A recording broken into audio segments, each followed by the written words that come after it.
राम मंदिर आंदोलन में सनातन की रक्षा के लिए एक शेरनी का रूप और वहीं वात्सल्य ग्राम। मैं बात कर रहा हूँ दीदी माँ ऋतंबरा की, जो कि अजुमा घाट ग्वारी घाट जबलपुर में आई हैं महाआरती अटेंड करने।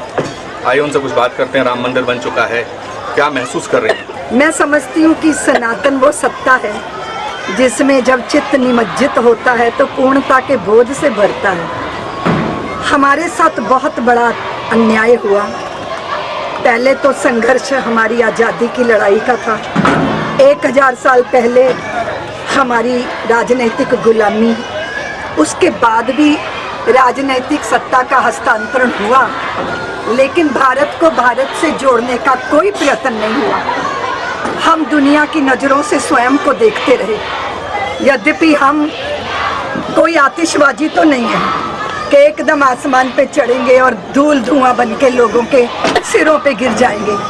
हम तो एक विशाल वट वृक्ष हैं, जितना बाहर दिखते हैं उससे ज़्यादा गहरे भीतर है।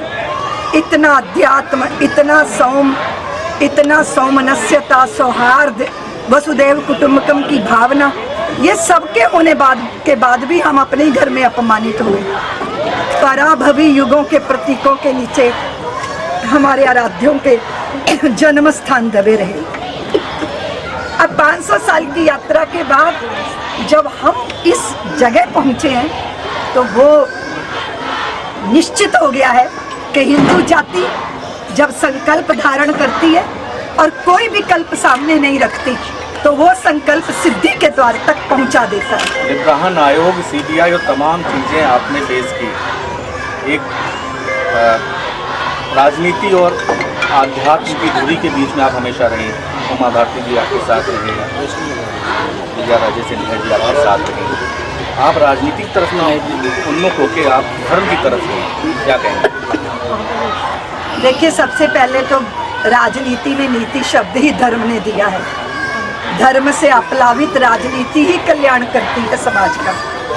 हम साधुओं का काम तो सनातन का डंका बजाना है। जहाँ कोई चुनौती है, जहाँ कोई प्रतिकूलताएं हैं, उनके बीच में से समाज के लिए मार्ग प्रशस्त करना। तो मुझे लगता है कि राजनीति को दिशा देना, उसके लिए प्रखरता से कार्य करना।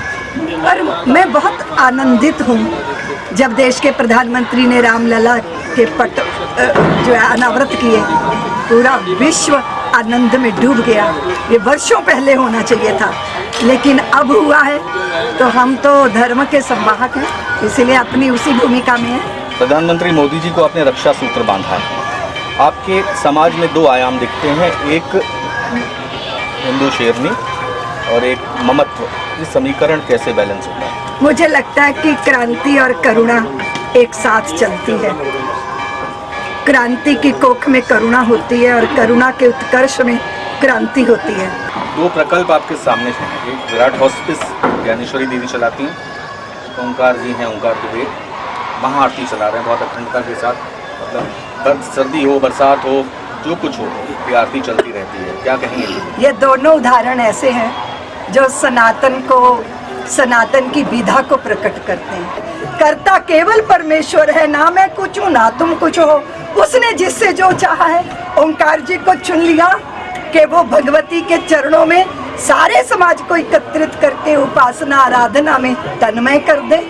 और भगवती ज्ञानेश्वरी जी को चुन लिया कि वो पीड़ितों की, असहायों की, जो पीड़ा में डूबे हैं, उनका निदान करें वात्सल्य से। वैश्वीकरण के युग में रह रहे हैं। अबू धाबी में मंदिर बना दिया, बुलेट ट्रेन चलने वाली है। संस्कृति का सामंजस्य कैसे होगा? सब होगा, सबको सनातन की शरण ही भाएगी, शुभता देगी, क्योंकि हम ही हैं उदारता के साथ जो सबको स्वीकार करते हैं